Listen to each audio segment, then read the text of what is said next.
Vamos às notícias. O Produto Interno Bruto brasileiro cresceu 1,1% em 2019, o menor dos últimos 3 anos. Em 2017 a 2018, o crescimento do PIB foi de 1,3%.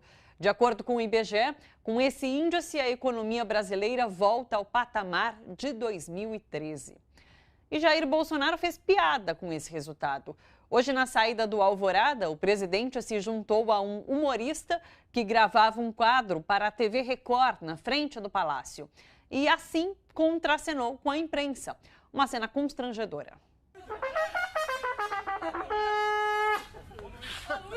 Vamos passar a revista top? Vamos embora! Vamos ter pergunta. Aqui agora é PIB. Vamos ver, gente. Você tá ganhando, PIB. Saiu PIB hoje. Presidente Bolsonaro, você vai falar sobre o PIB. O que é PIB? O que é PIB? Paulo Guedes.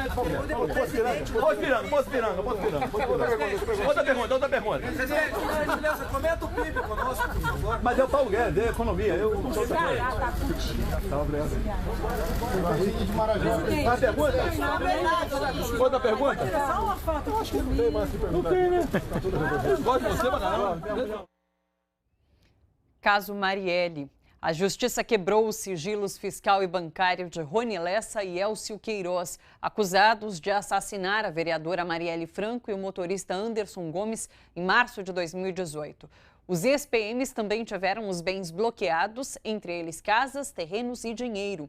De acordo com a investigação da Polícia Civil, o patrimônio dos ex-militares é incompatível com o salário de um policial. Lessa e Queiroz estão presos desde o ano passado. Subiu para 21 o número de mortos na Baixada Santista depois das fortes chuvas que atingiram a região. 17 morreram no Guarujá, 3 em Santos e 1 em São Vicente. 28 pessoas continuam desaparecidas. Regina Duarte finalmente assumiu a Secretaria Nacional de Cultura. Numa cerimônia no final da manhã, no Palácio do Planalto, Regina disse que chega à pasta com o propósito de pacificar o setor. No entanto, nas redes sociais, o clima é de guerra contra a nova secretária. Descontente com a exoneração de 6 diretores da secretaria indicados por Olavo de Carvalho, a extrema-direita olavista acusa Regina de ser infiltrada da esquerda no governo Bolsonaro.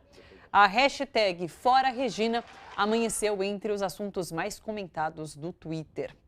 A gente conversa agora com Fernando Brito, jornalista do Tijolaço, que traz uma análise para a gente sobre essas principais notícias do dia. Olá, tudo bom, Fernando? Tudo bem, Thalita. Quase não dá para acreditar no que está acontecendo, né? Eu, quando eu recebi a informação de que o presidente tinha feito piada com o PIB, eu achei que ia ser uma repetição daquela baixaria que ele fez tempos atrás, né, sobre os japoneses, mas foi pior ainda, né? O que é PIB? É com Paulo Guedes.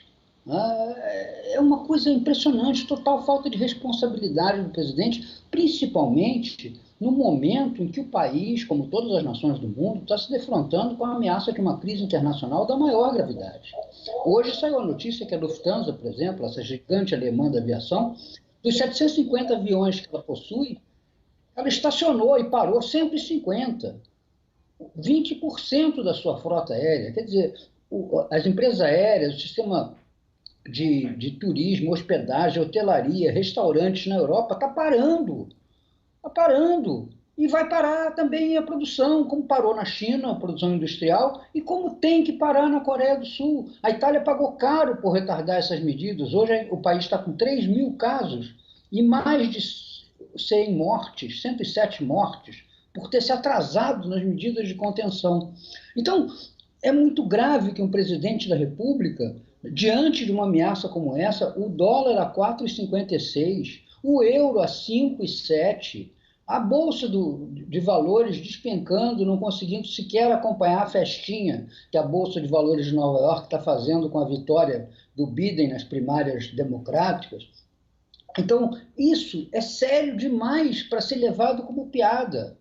Isso não é uma piada, isso é uma desgraça. A gente tem um dirigente que está completamente desatento, desinformado, sem ação, sem posição, sem propostas para fazer com que o país se defronte uma grave crise mundial. E nós estamos aí na base das tretas e mutretas, né? Dando atenção às gracinhas que Olavo de Carvalho fala sobre a Regina Duarte, e as respostas da Regina Duarte dizendo que se lembra de que recebeu a promessa de ter carta branca, e o presidente, por sua vez, dizendo, mas eu de vez em quando veto. Quer dizer, nós temos o setor cultural há 1 mês e meio parado, e tudo que nós temos aí é um presidente fazendo gracejos. Isso é pouco sério, né? E temos uma coisa grave. Esse vai e volta da votação dos vetos orçamentários está parecendo aquelas eleições de roça, onde o coronel dava um pé de botina para o eleitor, mas o outro pé de botina só depois de abertas as urnas. O que está acontecendo? O Congresso aprovou um orçamento impositivo full, absurdo, inclusive, porque retira do Executivo o poder discricionário de destinar verbas e definir prioridades. O Executivo, o presidente Jair Bolsonaro, vetou, e eles encontraram uma maneira de fazer um acordo, que agora o Bolsonaro está negando, pelos quais os 30 bilhões que tinham ficado rubricados para o Congresso pelo projeto e reliberados para o Executivo pelo veto presidencial vão ser, desculpe, como diz a gíria, rachunchados, uma parte para os deputados, uma parte para o Executivo definirem como se deve aplicar. Olha, isso é um absurdo, mas ainda assim foi feito um acordo, e a prova do acordo foi o envio pelo presidente dos projetos de lei que estão lá no Congresso. Mas agora nós estamos num impasse. Não, você vota primeiro, você volta primeiro, você libera primeiro. Quer dizer, o pé de botina está aí funcionando, né? Porque se exige, né, a prova de que não se está agindo de má fé, e a má fé é frequente nesse caso, entre dois poderes da República. Né? Se o general Heleno falou em chantagem, talvez devesse ter falado em barganha, que ambos estão fazendo. Davi Alcolumbre e Rodrigo Maia estão trocando a afirmação de dignidade do Poder Legislativo, que devia, depois de decidido que o orçamento é impositivo, se unir em torno da decisão que tomou por maioria, estão tergiversando, estão negociando isso, porque eles sabem, né, que a sua sustentação não vem de um partido, não vem de uma força política, não vem de uma aliança, ela vem do varejo dos deputados e senadores, aos quais eles não podem desagradar. Fica parecendo, na minha visão, que o governo quer jogar para o Congresso algumas decisões e ataca o Congresso para que o Congresso se mova. Então, é o caso da reforma administrativa, por exemplo. O governo falou que vai apresentar um projeto, não apresenta esse projeto, mas parece que quer que o Congresso o apresente para não ficar com ônus de prejuízos aos servidores. Então, é uma briga para ver quem vai agir e levar adiante essas reformas também, além do orçamento impositivo, essa discussão de um joga para o outro e ninguém resolve nada. Não, eu acho que é pior do que isso. Eu acho que o governo tem certeza de que já não consegue esse ano aprovar a reforma administrativa e talvez nem mesmo uma reforma tributária, a qual, inclusive, ele nem enviou para o Congresso. Então, eu acho que ele está usando essa protelação, usando essa procrastinação, né, para colocar no Congresso a culpa das reformas não terem acontecido, porque essas reformas são a única política econômica que eles têm a oferecer ao mercado. Sim. Não existe nenhuma outra política econômica. Toda a política econômica do Paulo Guedes, inclusive essa contagem regressiva das 15 semanas, que ontem ele se referiu num encontro com movimentos de direita, movimentos demagógicos, ele se reuniu e disse que tinham 15 semanas para mudar o Brasil, o que coincide com aquele prazo de até o meio do ano para entregar um crescimento de 2%, que teria sido dado por Bolsonaro a ele, segundo divulgaram os jornais. Ora, não vai ter crescimento de 2%, não vai ter crescimento sequer de 1%, e olhe lá, dependendo de como as coisas andem, não vai nem ter crescimento.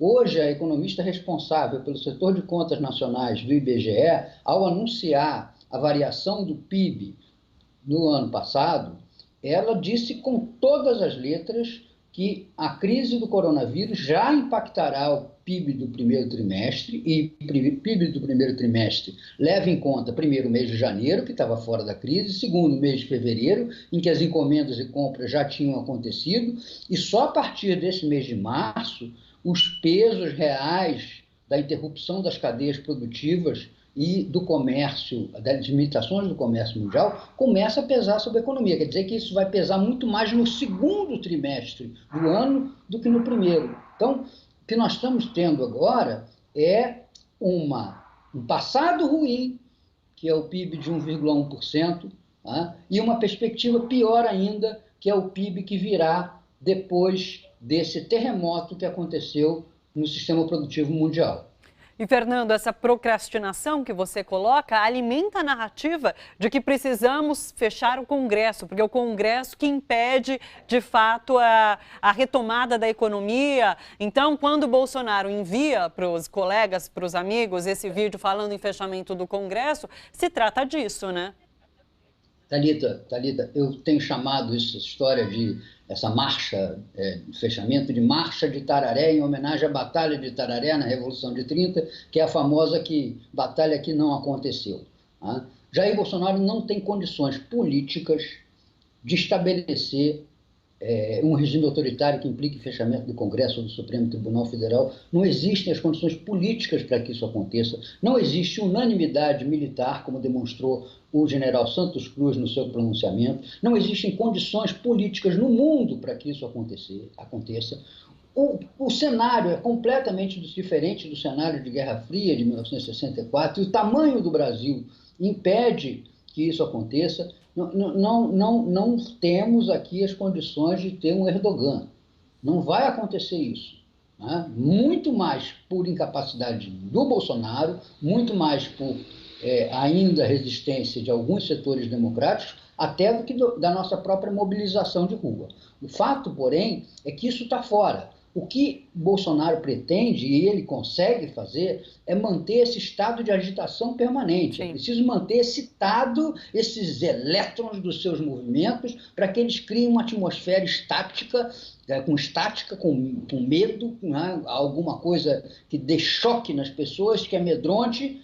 E você sabe, né, com as instituições fracas, quase servis que nós temos, tanto no Legislativo quanto no Judiciário, isso funciona. Isso acaba fazendo a cabeça dos representantes dessas instituições se abaixar e eles cederem, como tem cedido até agora, a um presidente capaz de sair numa hora séria para o país, diante de uma produção industrial, diante de uma produção agrícola, diante de um setor de serviços problemáticos, decadentes ou apertados, né, e produzindo um PIB de 1%, sair do palácio com um palhaço ali do seu lado, né, contratado por uma emissora que descaradamente passou a servir ao governo, para fazer gracinha, tocar cornetinha de PIB, o que é PIB. E oferecer banana a jornalistas. Eu acho que eu sou meio antigo, eu não posso falar muito disso não, senão eu vou ser politicamente correto, porque eu acho que tem uma maneira de responder a isso que não é muito adequada nos tempos de hoje. Mas é pior, para mim, que nós tenhamos esse espetáculo de porta de botequim que nós estamos tendo, né, há muito tempo, e isso não levar as instituições brasileiras a se decidirem por um bloqueio sistemático das loucuras que esse cidadão está fazendo à frente da República Brasileira. Como, na sua opinião, a imprensa deveria reagir a isso? Olha, o problema é que existe uma âncora, né, na imprensa que ela impede ela de ter efetividade, porque todas as suas observações, né, se referem também, como se fosse a mesma coisa, à chamada herança do PT, ao lulopetismo. Hoje mesmo de manhã eu vi o próprio Ciro Gomes usando isso, dizendo uma coisa grave, 7, 8, 10 vezes, né, ele se referindo, que o lulopetismo, eles são os culpados.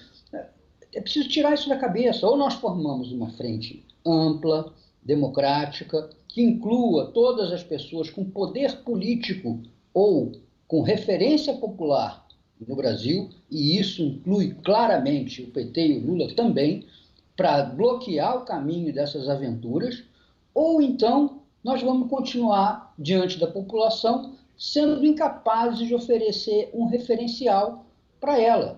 Não adianta, porque Rodrigo Maia não é referencial para a população, João Dória não é referencial senão do mesmo para a população. As outras figuras, né, com todo respeito a elas, o Ciro, o Flávio Dino, etc., não tem esse magnetismo popular. Então, se nós não entendermos que a formação de frente exige que abdiquemos de certas preferências, posições e estreitezas pessoais, nós não vamos avançar nesse negócio. Vamos continuar assistindo o presidente fazer esse tipo de gracinha esdrúxula na saída do Palácio da Alvorada. Presos ali, né, tal como os apoiadores e os jornalistas, presos, os brasileiros, num brete, né, que não nos permite avançar para lugar nenhum. Fernando, muito obrigada pela conversa. Até uma próxima. Um beijo para você.